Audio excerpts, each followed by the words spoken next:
Bonjour à tous et bienvenue pour ce premier épisode d'une nouvelle série sur le mode de vie carnivore, cétocarnivore. Cette nouvelle série s'intitule Le mouvement. Donc, mon premier invité est Adrien. Bienvenue Adrien. Bonjour Loïse, merci de l'invitation. Eh bien, avec plaisir.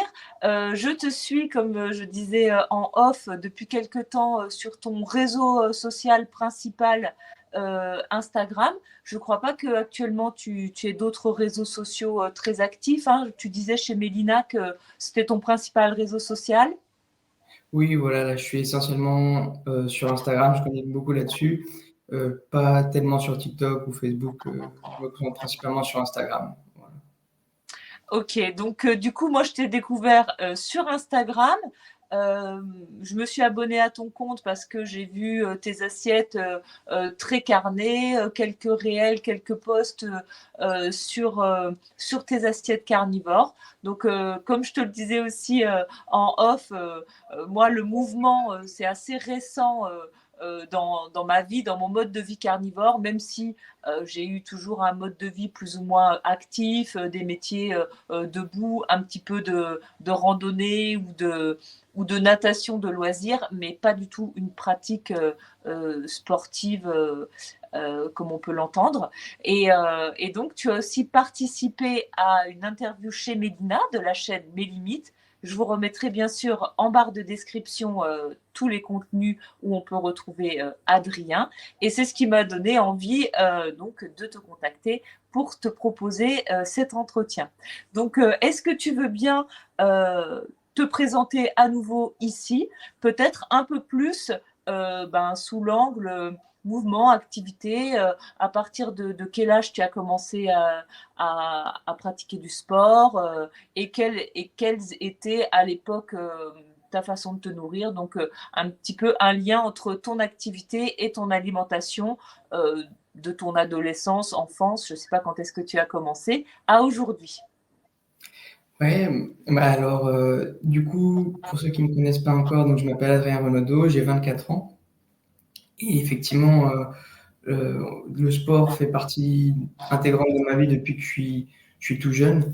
Voilà, je faisais du foot, de la natation quand j'étais petit en primaire et au collège. Et après, je me suis rapidement tourné aussi vers l'athlétisme avec les courses de fond, demi-fond, les crosses, départementales, régionaux et même des plus longues distances, 5, 10, 15, voire 20 km. Donc beaucoup de courses d'endurance. Quand j'ai commencé vraiment le sport d'endurance, j'étais pas tellement concentré sur la nutrition. On va dire que j'avais l'alimentation de tout le monde. Je me concentrais pas essentiellement dessus. Mais c'est arrivé au lycée, on va dire en seconde, première, où je me suis tourné vers des sports un peu plus de renforcement musculaire, justement pour prendre un petit peu en masse musculaire, que j'ai commencé à m'intéresser un peu à ma nutrition. Donc avec les grands classiques, protéines, glucides, lipides, avec surtout un haut ratio en protéines et aussi en glucides, et faible ratio en lipides. On pourrait qualifier ça de high carb, low fat, avec plutôt élevé en protéines et tous les compléments qui vont avec, la whey, les BCA, voilà. Et dans mon esprit, à l'époque, c'était voilà, il fallait beaucoup de supplémentation, notamment de protéines, protéinées, pour prendre de la masse musculaire, avec essentiellement beaucoup de glucides, type riz, pâtes, pour augmenter les stocks de glycogène et favoriser la récupération musculaire et la croissance musculaire. Donc ça a bercé, on va dire, une bonne partie de ma pratique. J'ai commencé le renforcement musculaire, la musculation en salle en 2018. Donc ça fait un peu plus de 6 ans. Et, euh, et arrivé au premier confinement, je me suis plus tourné du coup avec la fermeture des salles de sport vers du renforcement musculaire plus fonctionnel de type street workout, calisthénie, donc des mouvements de renforcement au poids du corps. Donc, c'était traction, dips, pompe, squat et toutes les variantes, et le muscle-up, la traction explosive. Et j'ai vraiment pris goût à cette pratique. Et je me suis tourné de plus en plus vers ces entraînements au poids du corps, même après avec la réouverture des salles de sport. Et puis, j'ai découvert d'autres variantes de ce sport qu'on appelle le street lifting, où là, c'est ce qu'on va plus ou moins décrire comme de la calisthénie lestée. Donc, en fait, des mouvements au poids du corps, on va rajouter du lest, du poids. Et j'ai vraiment pris goût là-dedans. Et c'est le sport que je pratique actuellement. Donc, ça va être tout. Oui, vas-y, termine. Non, ça va être tous les exercices comme ça au poids du corps lesté, qui font partie intégrante de ma routine d'entraînement. Et pour revenir à on va dire à ton approche du sport dans ton adolescence, on va dire ton enfance, tu abordais le sport plutôt dans un esprit de compétition, de dépassement de soi. Est-ce que tu étais par ailleurs un enfant, parce que je reviens sur l'excellente vidéo de Laura Brickman sur l'activité, le mouvement, et qui dit dans cette vidéo, qui m'a d'ailleurs donné envie de proposer cette série de vidéos avec différents invités, qui dit qu'on peut être très bien un sportif sédentaire, c'est-à-dire qu'on peut être très inactif dans son quotidien et aller 4 fois par semaine à la salle. Et donc toi, dans ton enfance, est-ce que tu étais un enfant très actif, qui faisait, ou alors plutôt tu faisais ton sport et après tu jouais à la console, ou je sais pas trop?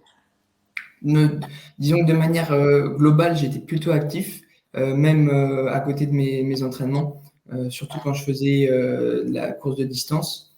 Après, quand j'ai commencé le renforcement musculaire et du coup la prise de masse musculaire, on va dire que j'ai réduit un petit peu tout ce qui était activité cardio, et même de manière plus globale, on va dire ma dépense énergétique, si c'est là où tu veux en venir. J'avais un peu moins de dépenses énergétiques. Je me concentrais essentiellement sur mes séances de musculation, si tu veux, pour prendre en masse. Et j'avais en plus cette idée quand j'ai commencé que la croissance musculaire et le cardio n'étaient pas compatibles. Donc il fallait que je réduise fortement mes activités cardiovasculaires pour me concentrer sur ma prise de masse. Donc on peut dire qu'effectivement, à ce moment-là, j'ai effectivement été, on va dire, un petit peu plus le sportif sédentaire. C'est-à-dire, je vais faire mes entraînements et voilà. Et à côté de ça, je n'ai pas de dépenses énergétiques. Je reste là, je fais mes cours, mes travaux de bureau et voilà. Et effectivement, comme tu dis, je reste chez moi à jouer à la console.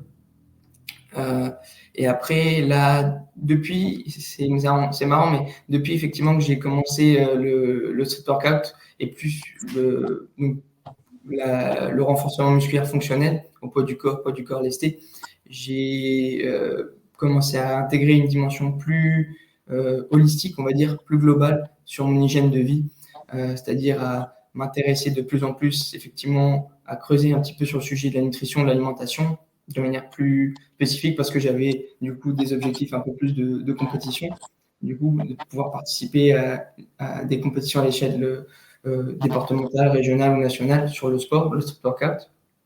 Donc du coup, je me suis intéressé plus encore en profondeur à la nutrition, micronutrition, à mon hygiène de vie globale, c'est-à-dire la gestion de mon stress, mon sommeil, mon hygiène de vie, voilà, là-dessus.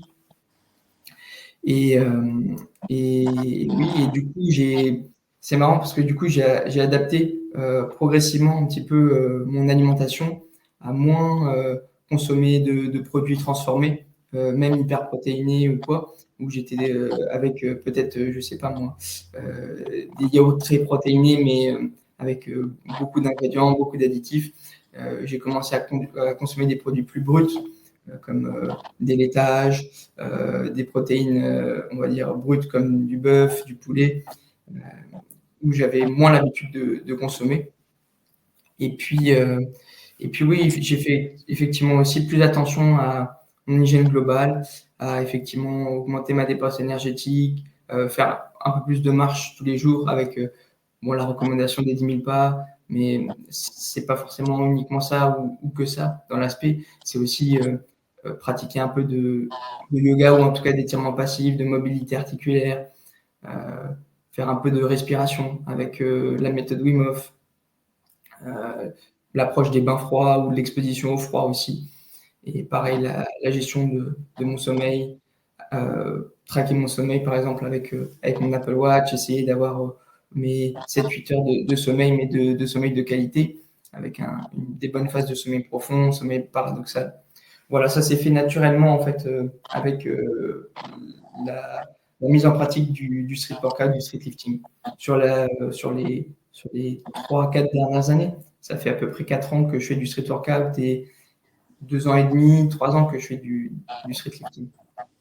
Est-ce que tu dirais que tu es passé, on va dire, d'une approche compétition, peut-être esthétique du sport à une vision plus santé, du coup comment tu as priorisé les choses et est-ce que tu as parlé d'une vision aussi plus holistique? Est-ce que tu prévois aussi également des entraînements dehors pour pouvoir t'exposer à la lumière? Est-ce que dans ta pratique sportive, est-ce que tu essaies de respecter un peu ton rythme circadien, c'est-à-dire de privilégier peut-être plus les entraînements matinaux?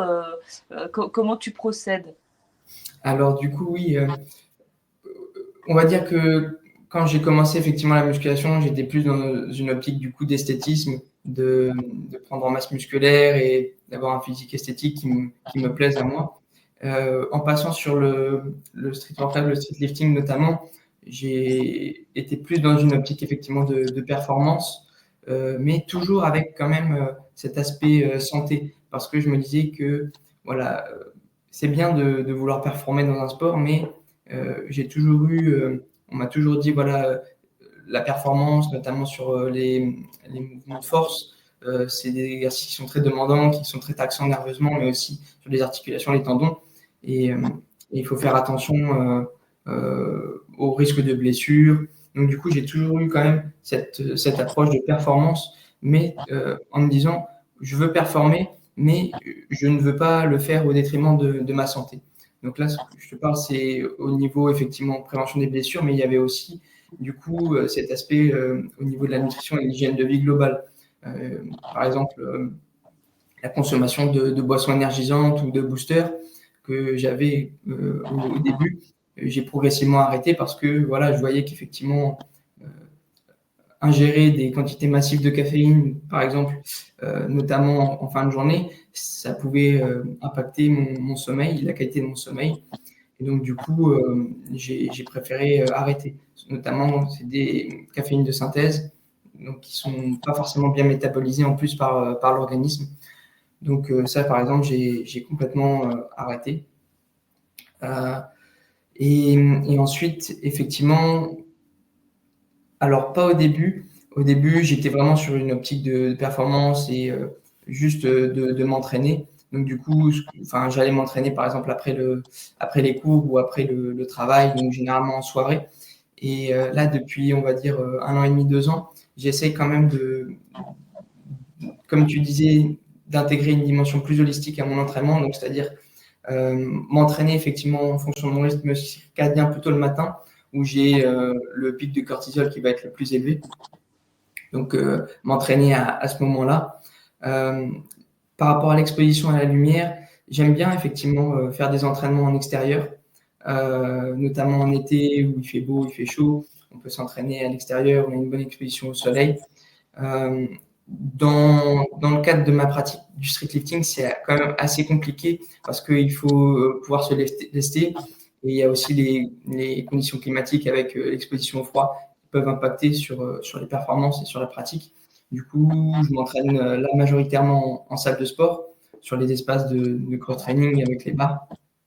Mais je m'entraîne toujours, j'essaye en tout cas de m'entraîner toujours le matin, on va dire aux alentours de 9-10 heures. C'est là où je me sens le mieux, je performe le mieux. La plupart du temps, c'est à jeun le matin, du coup. Et voilà, au niveau de l'exposition au soleil, notamment comme je suis en région parisienne, c'est un petit peu compliqué. Ce que je fais, c'est que moi, je me supplémente en vitamine D, D3 plus K2 pour l'assimilation.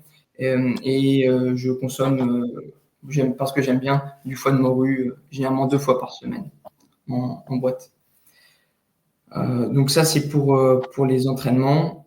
Et si tu veux, on peut peut-être après développer un peu plus sur du coup l'aspect nutritionnel, comment je Oui, m'alimente par rapport à ça. j'allais y venir justement en rebondissant sur ce que tu disais sur la prévention des blessures. Et je me souviens que dans la vidéo de Mélina, tu évoquais parfois des tendinites.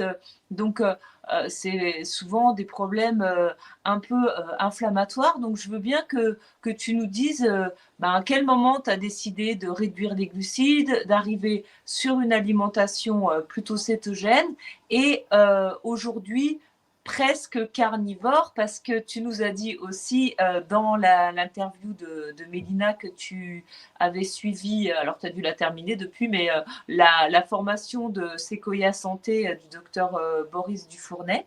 Donc je veux bien que tu nous parles un petit peu, justement, que tu fasses un petit peu le lien entre ton évolution en nutrition et l'évolution éventuellement de tes entraînements, de tes blessures, etc. D'accord. Ouais, alors en fait, c'est un cheminement qui s'est fait assez naturellement. Euh, Parce que du coup, depuis que j'ai commencé le renforcement musculaire, je me suis toujours dit que voilà, les performances sportives, le développement musculaire, le sport en général, c'était corrélé avec une bonne approche nutritionnelle. Et, euh, en fait, j'ai réalisé mon mémoire de fin d'études. J'ai fait une école de commerce et j'ai réalisé mon mémoire de fin d'études sur les nouveaux modèles de consommation alimentaire. Et c'est à partir de ce moment-là, quand j'ai commencé à faire mon mémoire, que j'ai creusé un petit peu sur les différentes approches alimentaires.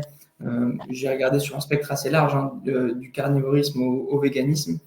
Et j'étais pas forcément du coup interpellé par ces deux approches-là, qui sont quand même deux extrêmes sur le spectre alimentaire. Mais il y a une alimentation qui m'a interpellé, si tu veux. C'était un petit peu l'animal based qui était prôné, ou que prône toujours. Je pense que tu connais Paul Saladino. Oui, je Euh, connais.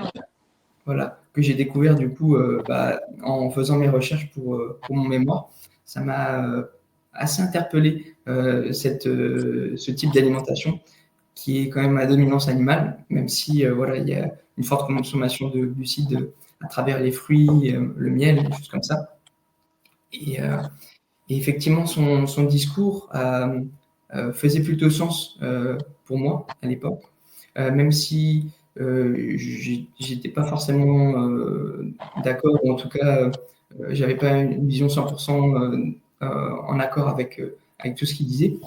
Mais du coup, ça m'a interpellé et j'ai tendu à progressivement, en tout cas, avoir une alimentation la plus brute possible, du coup, avec ça. Et j'ai d'abord pas commencé par réduire forcément ma quantité de glucides, mais plutôt orienter mes glucides avec des glucides les plus bruts possibles, type les pommes de terre, les patates douces, les châtaignes, donc les tubercules, les fruits amidonnés, les bananes, avec pareil les graisses les plus naturelles possibles, l'huile d'olive, l'huile de coco, le beurre et des protéines, on va dire.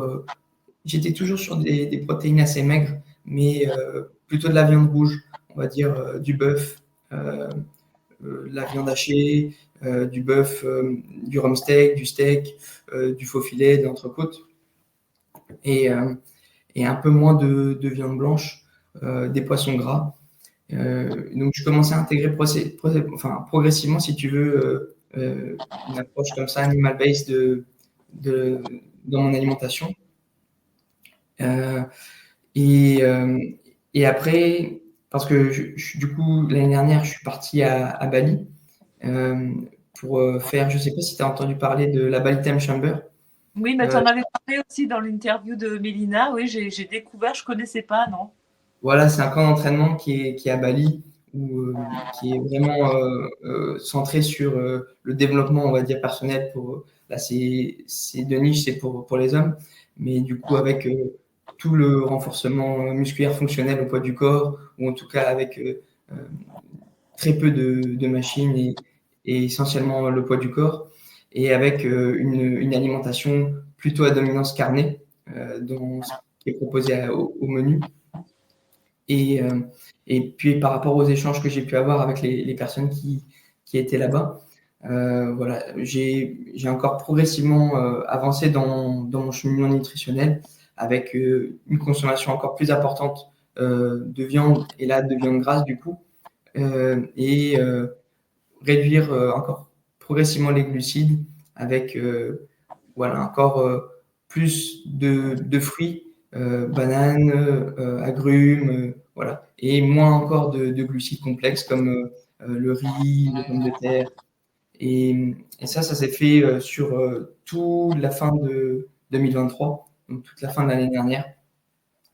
Et, euh, et après, en début 2024, j'ai commencé à progressivement switcher sur du cétogène, où je me suis lancé même complètement en avril.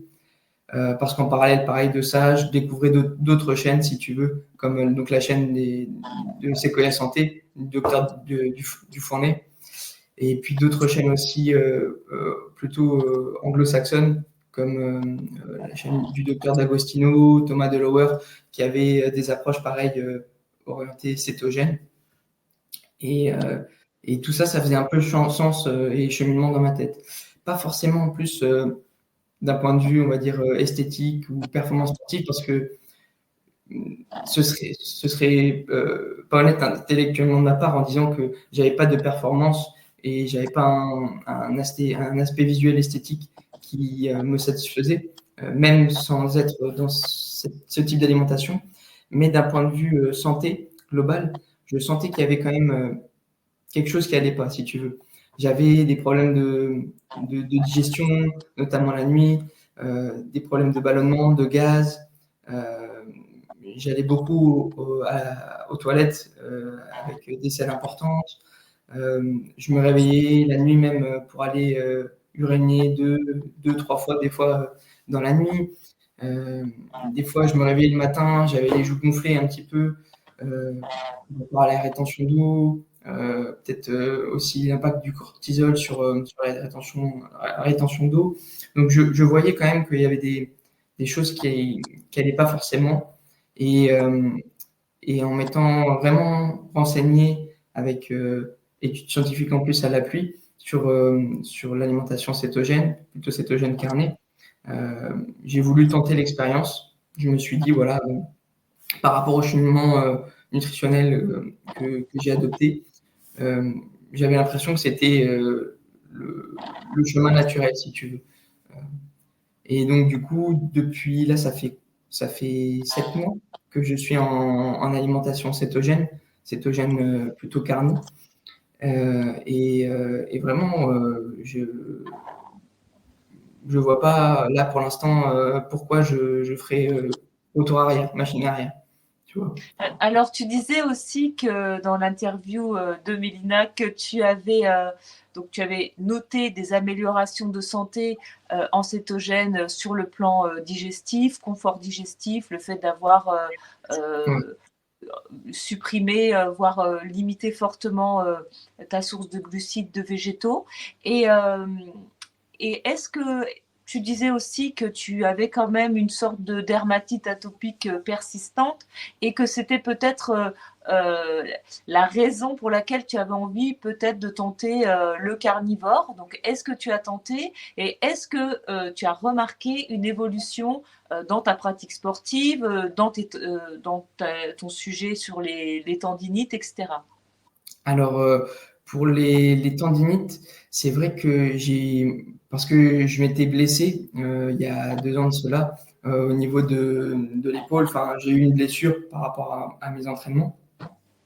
Et c'est vrai que j'ai eu du mal à guérir. J'avais toujours des gènes, des douleurs. Et c'est vrai que là, depuis que je suis passé en cétogène, euh, j'ai beaucoup moins d'inflammation, beaucoup moins de douleurs à ce niveau-là. Ça, c'est indéniable. J'ai beaucoup moins de douleurs, beaucoup moins de... Même, j'ai une tolérance même à cette douleur-là qui est beaucoup plus importante et j'arrive beaucoup mieux à gérer. Euh, Ce qui était un peu plus difficile au début, c'était plutôt l'intensité de mes entraînements quand j'ai commencé le cétogène, parce qu'il y a toute la phase de transition quand même, quand on passe d'un modèle glucidique à un modèle lipidique. J'avais un petit peu de mal à mettre de l'intensité dans mes entraînements, mais là, avec du recul, je vois quand même que c'était aussi dû je pense, au déséquilibre en électrolytes que j'avais. Quand on passe en cétogène carnivore, on a tendance à faire moins de rétention d'électrolytes, rétention d'eau, comme on ne consomme plus de glucides. Je pense que je négligeais un petit peu mon apport en électrolytes, notamment en sel, pour favoriser la rétention minérale. Et du coup, c'est ça aussi qui m'empêchait, je pense, de mettre suffisamment d'intensité dans mes entraînements. Mais là, par exemple, tu vois, ça fait 7 mois, un peu plus de 7 mois que je suis en cétogène carnivore. Et là, j'ai plus aucun souci dans mes entraînements euh, pour mettre de l'intensité. La durée de mes entraînements varie entre, on va dire, 1h45 et ça peut aller jusqu'à 2h30 parce que je fais pas mal de force. Donc, j'ai des temps de récupération qui sont assez élevés. Je fais un peu de renforcement musculaire aussi en accessoire à côté. Et j'ai aucun problème à tenir sur la durée de l'entraînement, sur l'intensité de l'entraînement et sur les différentes filières, que ce soit cardio, que ce soit de la force. Et même, on a tendance à avoir peur un petit peu pour le volume, pour, euh, pour la faire courte sur des fourchettes entre 8 et 12, 15 répétitions. On a tendance à dire que c'est un petit peu compliqué quand on est sur des filières lipidiques. Et moi, j'ai aucun problème là-dessus, sur mes séances, sur mes entraînements. Et du coup, dans le monde carnivore, on dit souvent que le cardio est presque contre-productif, serait même pas vraiment santé. Il faudrait vraiment prioriser les exercices poids du corps, une certaine forme d'explosivité, mais très ponctuelle, et aussi privilégier quelque part le mouvement dans son quotidien. Moi, je côtoie des personnes qui étaient très sportives auparavant et qui ont vraiment limité leur pratique sportive à quelques dizaines de minutes par jour, mais qui, par ailleurs, organisent leur vie euh, d'une manière à être le plus actif possible, c'est-à-dire qu'ils suppriment les chaises, ils s'installent un bureau debout. Est-ce que tu as mis en place des choses dans ton quotidien pour être le plus actif tout le temps, sans forcément te t'user au sport? Alors, dans mon cas, c'est un peu compliqué parce que je vais me qualifier un petit peu d'addict au sport. Donc, je le fais pas forcément dans une optique de longévité, on va dire, globalement. C'est toujours quand même dans un aspect de performance, de dépassement de soi, plus que dans une optique de santé vraiment, ou en tout cas de longévité sur le long terme. Parce qu'effectivement, les bénéfices du sport sont plus à démontrer, mais en revanche, effectivement, tout est une question de mesure et de dosage. Et c'est vrai que, par exemple, dans mon cas, s'entraîner quasiment 2 heures tous les jours, quasiment, c'est pas ce qu'on pourrait qualifier de santé, tu vois, notamment à des intensités assez élevées, que ce soit d'ailleurs pour des exercices fonctionnels au poids du corps lesté ou du cardio. Après, pour rebondir sur l'aspect cardio, je vais te dire qu'effectivement, c'est pareil, c'est une question de dose. C'est sûr que pratiquer de la course à pied, par exemple, ne serait-ce que 2-3 fois par semaine, mais sur des distances 10, 15, 20 km, c'est pas forcément dans une optique de santé, de longévité qu'on va faire ça. C'est plus dans une optique de performance sportive qu'autre chose. si on veut vraiment être dans la longévité, dans la santé, effectivement, des séances plus courtes et peut-être un peu plus intensives, type HIIT, qui mêlent un peu renforcement musculaire avec une composante de cardio, seront plus intéressantes d'un point de vue santé. Après, sur le renforcement musculaire, pour moi, intégrer du mouvement dans son quotidien, dans sa journée, c'est ce que je recommanderais le plus, à savoir peut-être, comme tu disais voilà, il n'y a pas forcément de chiffres exacts, mais peut-être oui, 10, 15, 20, 30 minutes d'exercice, on va dire intensif, où on va faire des mouvements polyarticulaires. Donc ça peut être des tractions, des squats, des pompes, des dips avec des temps de récupération assez courts qui vont mêler à la fois renforcement musculaire et cardio. Je pense que ce sont des entraînements les plus polyvalents et les plus efficients dans une optique de longévité. Et à côté de ça, dans son quotidien, effectivement, percevoir le mouvement comme quelque chose de naturel dans la vie de tous les jours. C'est-à-dire, quand on a un travail de bureau sédentaire, essayer de faire voilà, des pauses où on se lève, où on va marcher un petit peu, où on sort un petit peu prendre l'air, respirer, même si bon, on est en région parisienne, l'air n'est pas forcément de qualité, mais voilà, en tout cas, ne serait-ce que de prendre l'air, de voir la lumière du jour aussi, c'est très important, comme tu disais, pour le rythme circadien, de bouger, de faire un petit peu d'étirements actifs, passifs, de faire un petit peu de squat profond, de mobilité, voilà, de ne pas rester en position assise voilà, trop longtemps. Des petites astuces qu'on peut mettre comme ça en place au quotidien, même ne serait-ce sur ses trajets, tu vois, prendre le vélo ou aller, ou marcher pour aller à son travail. C'est des petites, c'est des astuces en fait auxquelles parfois les gens ne pensent pas forcément et qui pourtant font énormément, enfin font même la différence, même plus que juste faire son entraînement dans la journée et après avoir effectivement, comme tu disais, un mode de vie sédentaire où on va rester assis toute la journée à ne rien faire.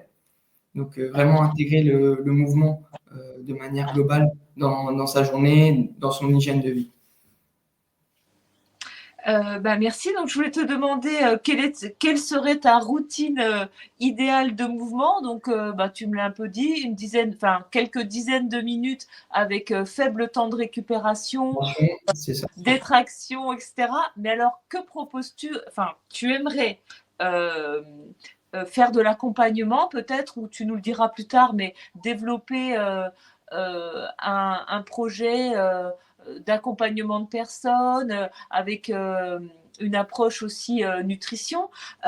Mais dans ce cas, qu'est-ce que tu pourrais proposer à quelqu'un qui débute? Alors oui, qui met du mouvement dans sa vie, qui ne prend pas le métro et qui va au travail à pied, etc., qui essaie de privilégier des activités à l'extérieur, mais qui voudrait mettre on va dire, intégrer un peu plus d'intensité dans sa vie, mais qui n'a peut-être pas aujourd'hui les capacités de faire des tractions, etc.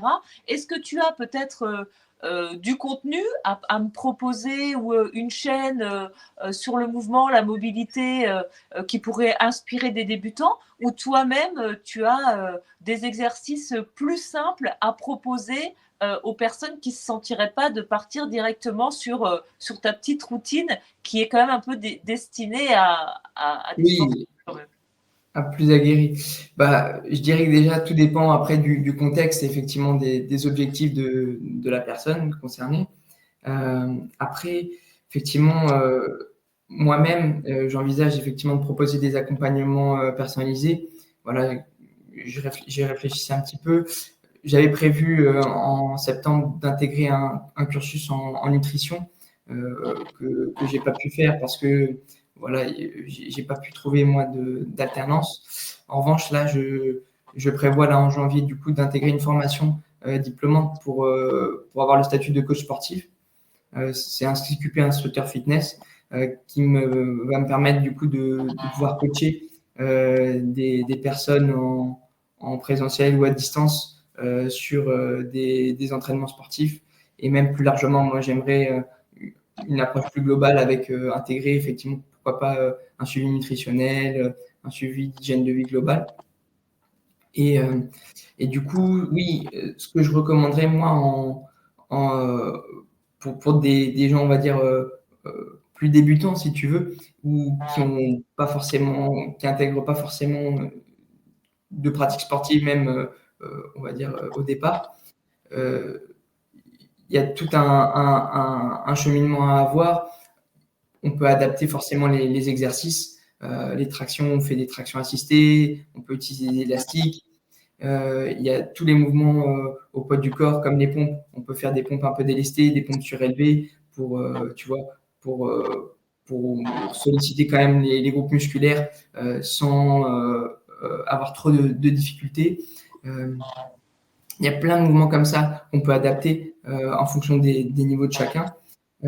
Et après, il y a aussi tout ce qui va être la dépense à côté. C'est-à-dire que il y a le mouvement qui est bien, le renforcement musculaire, mais du coup, après, si on n'est pas, on va dire, déjà habitué à ces types de mouvements-là, il y a tout le travail à côté qui va être le travail alimentaire, le travail, par exemple, sur une routine de mobilité, juste ne serait-ce que de travailler sa mobilité sur des amplitudes de mouvement auxquelles on n'a pas l'habitude de travailler. Par exemple, plutôt que de commencer à faire du renforcement musculaire sur des squats, donc du coup à enchaîner des flexions de genoux. Par exemple, ne serait-ce que juste travailler sur un squat profond, travailler juste l'amplitude de son squat, apprendre à s'asseoir en squat profond, à pouvoir avoir gagné en mobilité. Pour moi, déjà, ça fait partie du travail de renforcement musculaire et d'une routine un petit peu santé. Ça peut être des choses comme ça. Et ensuite, tu m'avais dit aussi sur des chaînes ou peut-être des routines que je pourrais conseiller.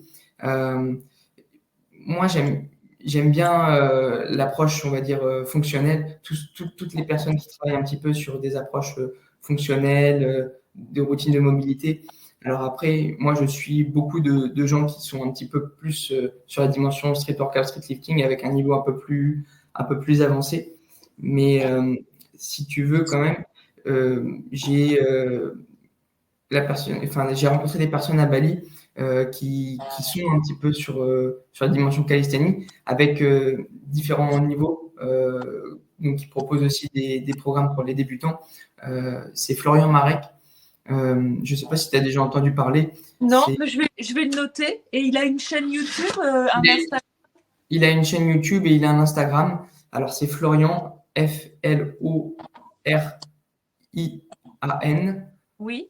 Et Marek, c'est Marrec, je crois, de mémoire.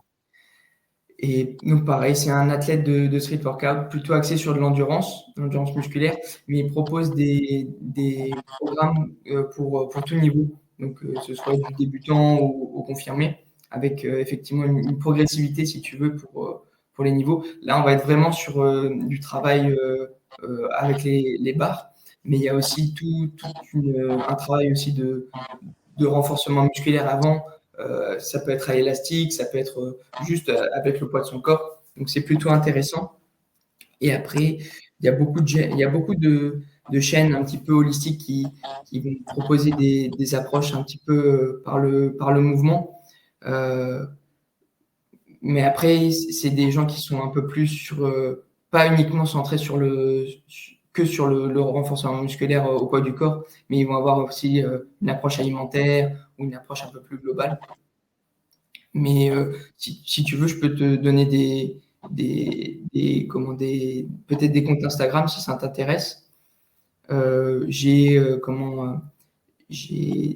Dave Nature, je crois. Je ne sais pas si il a été interrogé, je crois, sur la chaîne de Mélina, qui propose aussi du contenu plutôt intéressant, plutôt axé sur l'alimentation, mais il fait aussi pareil, un peu, il fait du mouvement, c'est-à-dire du renforcement musculaire au poids du corps lesté, pareil. Et je sais qu'il a une communauté, un school, où il propose des accompagnements sur le poids du corps. Donc pareil, ça peut être intéressant. Et puis voilà, après, il y a plein d'autres comptes, mais déjà, ça, c'est des comptes voilà, qui me viennent comme ça à l'esprit, qui pourraient être intéressants. Et puis moi aussi, du coup, par rapport au programme après que je vais pouvoir proposer, j'aimerais bien, du coup, lancer moi. Bon, j'aurais voulu que ça se fasse plus vite, mais bon, tout demande du temps. J'aimerais bien, moi, proposer mes accompagnements à partir de l'année prochaine, début d'année prochaine, quand j'aurai mon CQP, quand j'aurai, en fait, entre guillemets, la légitimité pour pouvoir coacher. J'aimerais bien proposer des accompagnements personnalisés à distance, donc avec un suivi. Ça peut être juste un suivi sur le sport, et puis après, ça peut être un suivi plus global sur la nutrition et l'hygiène de vie. Toujours en fait en raccord un petit peu avec mes valeurs, donc plutôt sur de la calisthénie nesté, du mouvement au poids du corps, et puis avec une approche nutritionnelle plutôt axée cétogène carnivore, si tu veux. Et oui, Voilà. justement, je rebondis sur ce que tu viens de dire parce que quand tu avais parlé du fait de te former à un BTS diététique, je m'étais dit, c'est un peu donner des coups de bâton dans l'eau parce que tu vas te retrouver avec une formation de diététicien qui va en fait t'inviter on va dire, à promouvoir des recommandations qui sont pas du tout en accord avec ta vision de la nutrition. Et du coup, ça sert à rien, quoi, parce que si tu Oui, donnes pas ces recommandations-là, t'es pas validé par la diététique mainstream. Donc, si l'idée c'est plus voilà, de proposer ton accompagnement sportif et la nutrition, mais dans ce que tu as envie de proposer toi. Et donc, comme le BTS diététique reconnu par l'éducation nationale, j'ai envie de dire, il ne prend pas en compte l'alimentation réduite en glucides réellement. Donc, bon, voilà, il y a quelque part, tant mieux que tu n'aies pas pu intégrer cette école, non? oui et non, dans le sens où moi j'aime bien en fait le débat et j'aime bien confronter mon opinion, mes idées avec en fait enfin, des opinions divergentes ou qui sont pas forcément en accord avec ce sur quoi je pense actuellement. Et du coup, j'aurais trouvé ça plutôt intéressant de pouvoir justement débattre avec ces gens-là s'ils avaient été ouverts d'esprit, comme je le suis, tu vois. Je trouve ça toujours intéressant et ça permet justement de développer son esprit critique, tu vois. Euh, Après, effectivement, c'est sûr que les recommandations de santé en France et même prescrites par l'OMS sont pas du tout normées et cadrées pour une alimentation cétogène carnivore. Euh, et ne serait-ce que pour les métriques de santé, sur les marqueurs sanguins, voilà, c'est des choses qui sont pas du tout normées pour des personnes qui ont cette approche alimentaire-là, qui vont se tourner vers des modèles plutôt réduits en glucides et favoriser une consommation de produits, surtout de produits animaux, carnés. Il n'y a pas du tout les mêmes recommandations, les mêmes approches diététiques et nutritionnelles, les mêmes recommandations à avoir. Et ça, malheureusement, beaucoup n'arrivent pas à se détacher de ça. J'ai discuté un petit peu justement avec des diététiciens et en fait, ils ont un prisme, une vision, un prisme d'idéologie, si tu veux, qui est centré sur 55% de glucides, 35%, 25-35% de protéines et puis le reste de lipides. Et sauf qu'en fait, ça c'est le modèle alimentaire, on va dire standard occidental. Mais quand on passe en cétogène, on n'est plus du tout sur ces répartitions-là. Et du coup, c'est normal aussi qu'on ait physiologiquement une réponse, par exemple en termes de marqueurs biologiques de santé, qui soit différente. Et ça, c'est compliqué pour des gens comme ça qui viennent dans des cursus traditionnels, standards, j'ai envie de dire, à intégrer. Et, et je vois effectivement, c'est effectivement compliqué d'avoir un débat ouvert et pas fermé avec des arguments d'autorité avec Exactement. ces gens-là. Oui, oui, absolument. Donc, Alors que je suis vraiment très ouvert, tu vois, très ouvert d'esprit et j'entends totalement les arguments mis en avant. Mais c'est des arguments qui ne répondent pas en fait directement à la problématique et au modèle alimentaire auquel je fais référence, tu vois. Si on peut prendre un exemple, tu vois, qui revient souvent sur moi, sur mon compte, et puis de manière générale, quand on adopte ce type d'alimentation, ça va être par exemple le cholestérol, avec un taux de cholestérol qui va augmenter quand on passe en alimentation réduite en sucre, donc notamment en cétogène carnivore, avec une augmentation des transporteurs HDL et LDL. Et j'ai beaucoup de remarques de personnes professionnelles de santé ou non qui viennent me dire que c'est dangereux, qu'il faut faire attention, que ça augmente le risque de maladies cardiovasculaires. Et quelque part, je ne nie pas le fait que, effectivement, avoir un taux de cholestérol qui augmente n'est pas forcément causal et causal dans le développement de maladies cardiovasculaires. Mais tu vois, pour avoir bien étudié la question, et il y a beaucoup d'études scientifiques récentes qui tendent à démontrer qu'il n'y a pas forcément une élévation du risque en passant sur ces modèles alimentaires-là, tu vois. Et c'est pas parce qu'on va consommer effectivement du coup des acides gras saturés ou plus de cholestérol, comme on peut retrouver dans la viande ou dans le beurre, qu'on va forcément augmenter son risque de maladie cardiovasculaire, tu vois.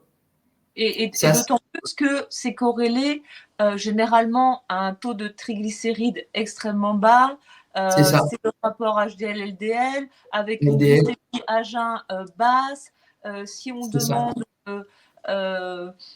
d'autres marqueurs, les marqueurs sanguins. L'indice-OMA, la CRP, tu vois. Il y a d'autres marqueurs sanguins à prendre en compte que le taux de cholestérol et de LDL. Et pourtant, les professionnels de santé, je te jure, y accordent même encore plus d'importance qu'une insuline ou une glycémie à jeun, tu vois, par exemple. Oui, bien sûr. Ou alors juste le taux de triglycérides. Les jeunes médecins, quand même, sont de plus en plus ouverts au fait qu'un haut taux de cholestérol soit plutôt bénéfique si les autres marqueurs sanguins, bien sûr, sont au vert. Cette histoire du cholestérol tend à devenir un peu dépassée, quoi. C'est un petit peu une vision du médecin un petit peu à l'ancienne, quoi. Aujourd'hui, les jeunes médecins... Pour toi et moi, oui. Mais je vois, tu vois, par exemple, parce que bon, quand je me suis lancé dans le cétogène, j'ai voulu faire ça quand même de manière assez carrée. Je m'étais bien renseigné d'un point de vue même études scientifiques, comme je suis un petit peu matrixé et que je regarde beaucoup d'études sur PubMed ou à travers Consensus. Et pareil, du coup, j'en ai parlé à mon médecin traitant. J'ai fait, tu vois, déjà une première analyse biologique. C'était au début de l'été. Et bon, je m'y attendais complètement, tu vois, mon taux de cholestérol a explosé, mais que ce soit le HDL ou le LDL et le taux de cholestérol global. Et par contre, en revanche, mon taux de triglycérides a fortement chuté, enfin fortement, en tout cas, a baissé un petit peu. Et pourtant, quand j'ai montré une analyse à mon médecin traitant, il voulait me mettre sous statine, tu vois. Ah oui. Il était prêt à me mettre sous statine, il voulait que je réduise voilà, tout ce qui va être fruits de mer, œufs, voilà, les viandes grasses, le beurre. Il voulait que j'arrête tout ça, quoi. Parce qu'il était encore dans ce prisme et ce schéma de pensée que voilà, augmentation du taux de cholestérol égale augmentation du risque de maladie cardiovasculaire. Et il n'a pas du tout pris en compte ni mon taux de triglycérides bas, ni mon insuline à jeun qui était à 0,88, tu vois, à l'époque. Donc, c'est des choses. Et après, voilà, j'arrive à remettre dans ce contexte et voilà, c'est des gens qui n'ont pas forcément après fait l'effort de se mettre à jour, on va dire. Et comme c'est un médecin qui est quand même plutôt âgé, voilà, il n'est pas forcément au courant des dernières actualités, mais du coup, je trouve ça un peu, oui, effectivement, dommage. Et du coup, c'est d'autant plus important d'essayer de démocratiser, effectivement, au-delà du modèle alimentaire, le fait que passer dans ces schémas-là, ça n'augmente pas de risque de maladie, quoi. Au contraire, c'est plutôt bénéfique.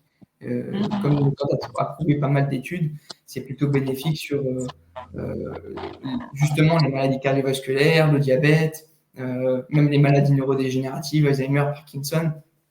Il n'y a pas que le sport en soi, il y a aussi tout l'aspect maladie de civilisation qui rentre en jeu. Et ces modèles alimentaires-là tendent à être vraiment bénéfiques. Ok, donc tu vas, est-ce que c'est vraiment, est-ce que tu vas être attentif quand tu vas proposer, par exemple, tes accompagnements sportifs? Donc déjà, je voudrais juste savoir une dernière chose. Est-ce que ça sera destiné au plus grand nombre, même si les personnes débutantes s'adressent à toi, est-ce que tu seras enclin à les accompagner, ou ce sera plutôt destiné à des gens qui veulent plus performer, progresser? Et, et voilà, et donc la question, c'est comment tu vas inclure aussi tes propositions nutritionnelles. Est-ce que tu vas leur proposer un plan alimentaire ou juste des pistes? Comment tu veux, est-ce que tu sais déjà comment tu vas procéder dans tes accompagnements de coaching? Ouais, j'ai un petit peu, parce que ça fait un moment là déjà que je travaille dessus, j'ai un petit peu la vision sur ce sur quoi je veux m'orienter. Au niveau oui, des personnes, enfin, j'ai pas forcément de sujet cible, même si j'aimerais bien effectivement accompagner sur la performance, comme tu disais, peut-être pourquoi pas des équipes sportives, ou en tout cas dans ma niche, tu vois, le street lifting, des pratiquants de street lifting, plutôt les aider du coup d'un point de vue nutritionnel et mettre en place pourquoi pas des alimentations low carb, cétogènes carnivores pour la performance et du coup, pour la performance sportive en street lifting. Et je voyais aussi un petit peu plus sur un accompagnement avec des personnes un peu plus âgées euh, qui, par exemple, auraient peut-être des débuts de soucis de santé ou qui voudraient simplement se remettre en forme. Et là, plutôt d'un point de vue du coup renforcement musculaire, les accompagner sur le mouvement et sur le renforcement musculaire au poids du corps, avec peut-être pourquoi pas des accompagnements aussi en nutrition. Et donc là, proposer peut-être des programmations sportives, donc ça peut être sur la semaine en fonction des besoins des personnes. Et sur la nutrition, c'est vrai que j'aime pas trop donner, parce que je vois beaucoup de diététiciens font comme ça, préparent des menus, tu sais, des semaines de menus, de repas. J'aime pas trop cet aspect-là parce que ça fait quelque chose de très cadré et, euh, et je trouve que ça n'autonomise pas les personnes après, par la suite. Moi, mon objectif, c'est vraiment qu'après, les personnes que je suis soient autonomes, aussi bien d'un point de vue programmation d'entraînement, elles savent quoi faire dans la journée, tu vois, à prôner un mode de vie actif, savoir quels exercices faire, etc. Et d'un point de vue alimentaire, être complètement autonome et indépendant. Et pas être justement dépendant d'un programme alimentaire, d'une semaine de menu ou de plats déjà préconçus et à faire, quoi. Donc moi, je vois plus ça comme euh, j'aime pas trop ce mot-là, c'est un peu négatif, mais éduquer un petit peu les personnes par exemple, en les formant sur voilà, quels seraient les aliments les plus optimaux en fonction de leur contexte, leurs objectifs. Donc, protéines, glucides, lipides. euh, Par exemple, des idées de liste de courses avec des conseils nutritionnels. Pourquoi on se tourne vers tel ou tel type d'aliment? Pourquoi se tourner plus vers les protéines animales que les protéines végétales, quelles sont les sources de lipides les plus intéressantes, comme le beurre, le fromage, l'huile d'olive, euh, les différences entre les acides gras saturés, les monos, les polyinsaturés, pourquoi éviter les huiles végétales. Enfin, tu vois, c'est cette vision-là que j'aimerais apporter, si tu veux, aux gens que je suis. Mhm. Et, et ça, ouais, j'ai déjà commencé à travailler là-dessus. J'ai pas mal de documents déjà qui sont faits, que ce soit sur des listes de courses, sur des conseils nutritionnels. J'ai réalisé, tu vois, un petit e-book sur un petit peu ma vision de l'alimentation, où j'explique un petit peu les protéines, les glucides, les lipides, les macronutriments, micronutriments. Euh, voilà, pourquoi attendre sur des modèles réduits en sucre. Excuse-moi, des choses comme ça. Donc ça, c'est des choses que déjà je peux délivrer comme contenu. Et après, apporter moi un suivi personnalisé avec un échange avec les personnes. Parce que je pense que ce qui fait la différence, c'est vraiment l'accompagnement, mais avec les échanges qu'on a avec les personnes, comprendre le contexte de la personne, comprendre ses objectifs, comprendre voilà, ses besoins.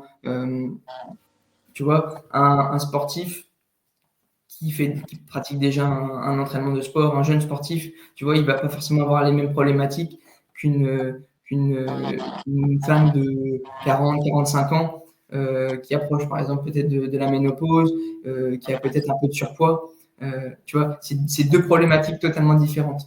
Et je sais que ça, c'est l'échange avec la personne en physique ou à distance, mais en tout cas un échange euh, qui va permettre vraiment de comprendre le contexte et d'adapter, si tu veux, l'entraînement, la nutrition, l'hygiène de vie.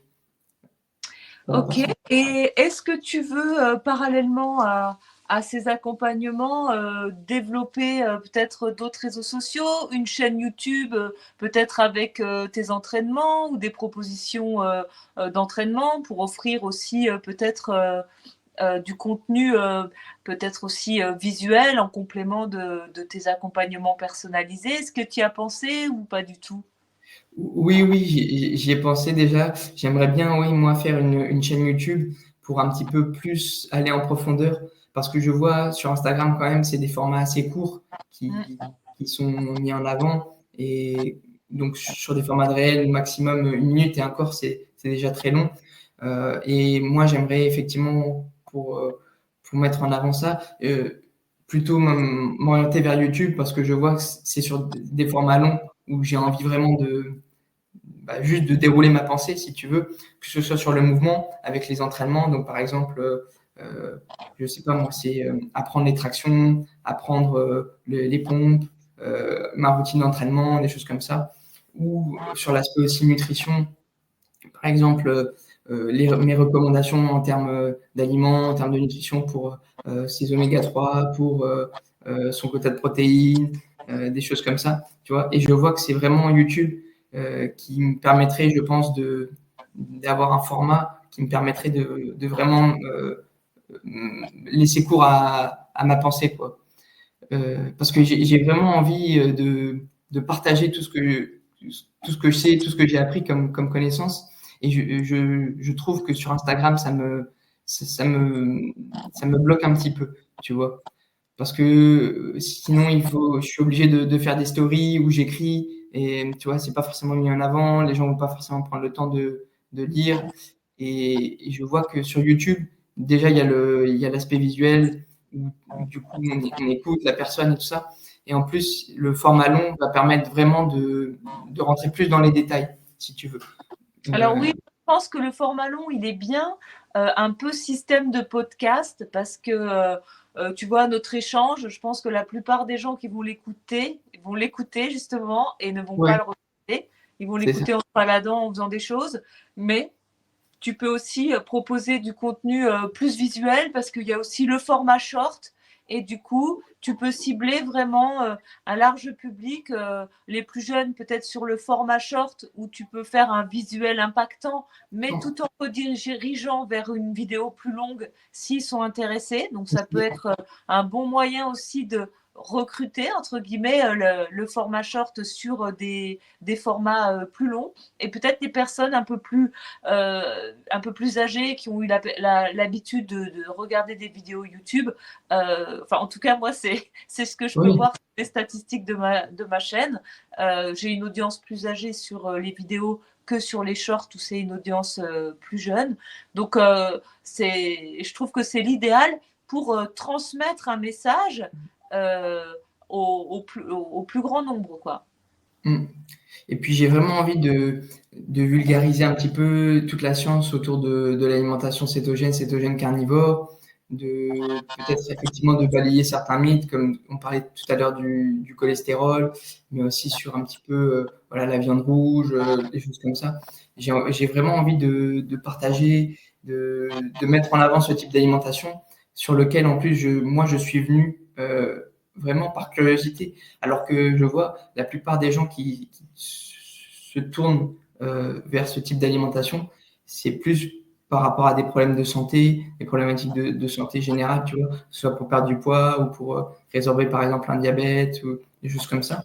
Moi, je l'ai vraiment fait dans une démarche de curiosité parce que par rapport à tout ce que j'ai pu lire, voir comme vidéo, comme conférence, étudier comme recherche scientifique, ça m'a amené vraiment à me dire que c'était une alimentation tendrait à être la plus optimale pour la santé, tu vois.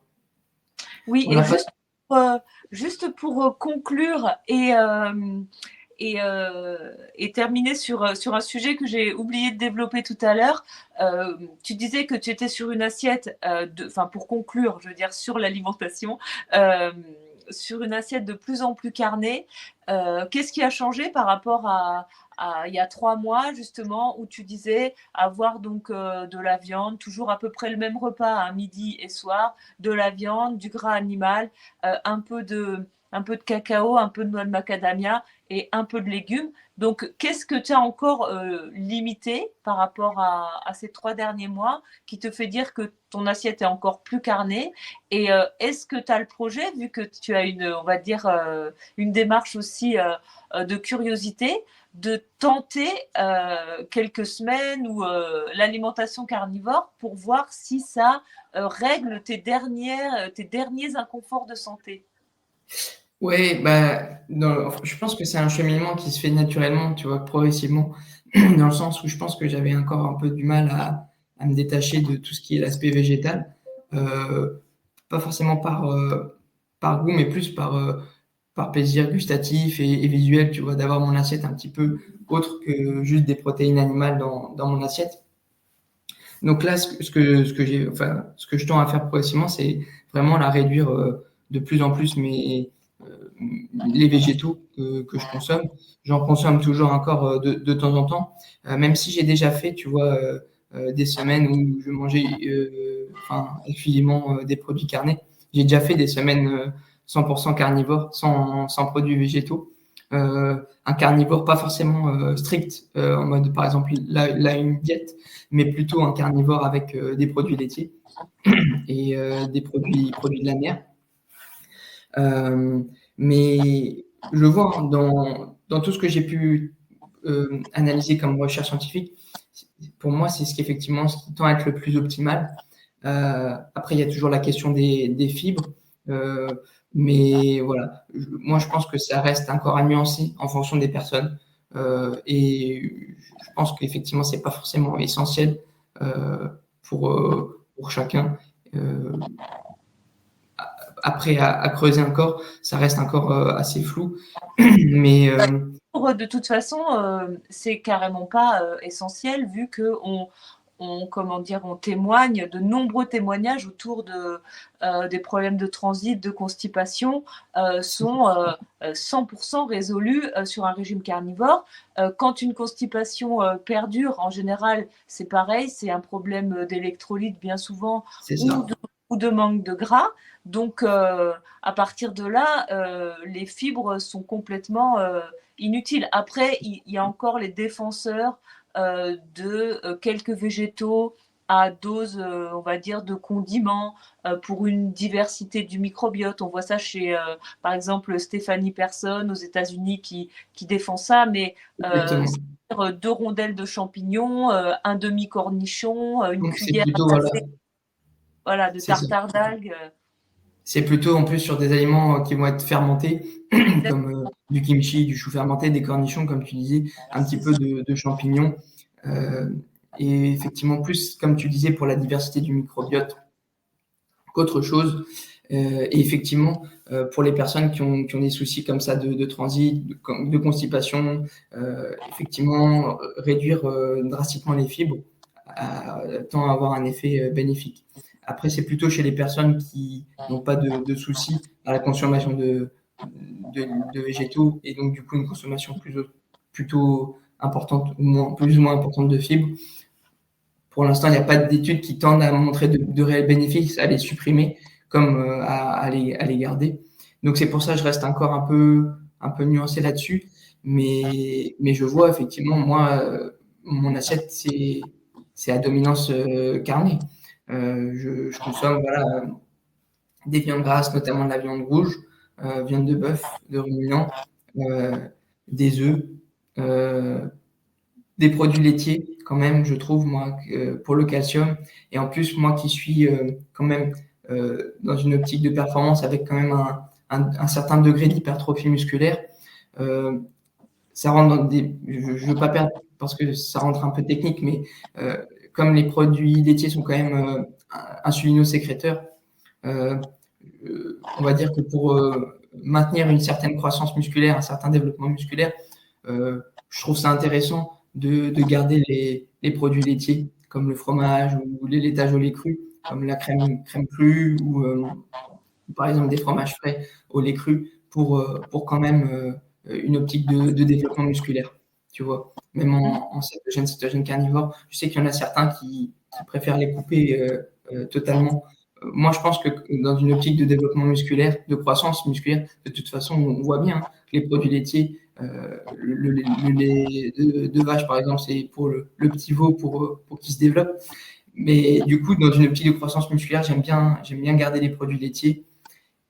Et après, en termes de végétaux, moi, ce que je garde aussi quand même, mais c'est parce qu'aussi là, je suis plus sur, pareil, une prise de masse. J'aime bien garder, moi, les noix de macadamia, qui ont le profil, on va dire, en acide gras, qui me paraît le plus intéressant pour les personnes en cétogène carnivore. Et je trouve que ça permet d'augmenter la densité énergétique des repas, qui est un peu plus compliqué quand on est en full cétogène carnivore. Parce que tu as la satiété qui arrive quand même assez rapidement et c'est compliqué du coup d'augmenter encore son apport énergétique uniquement avec des protéines et des graisses, notamment des graisses animales, tu vois, qui sont quand même assez cétogènes. Mhm. Euh, voilà. Ok, et eh ben merci. On a un petit peu digressé sur Ouais. l'alimentation, mais c'est quand même très lié eh ben, au mouvement, à l'activité. Hein. L'un ne va pas sans l'autre, vu que L'autre. quand on adopte un mode de vie cétogène, cétocarnivore, on s'aperçoit qu'il y a bien d'autres leviers dans notre vie à actionner, comme on l'a dit, l'exposition à la lumière, l'exposition au froid. Bon, on n'en a pas trop parlé, mais ça pourrait être le sujet d'une autre série. Enfin, j'ai en tête une autre série, mais est-ce que tu voudrais justement, pour conclure, ajouter quelque chose sur le mouvement, l'activité, ou est-ce que tu estimes avoir tout dit? Bah, moi, s'il y a enfin, un seul mot d'ordre que je voudrais recommander, c'est bouger.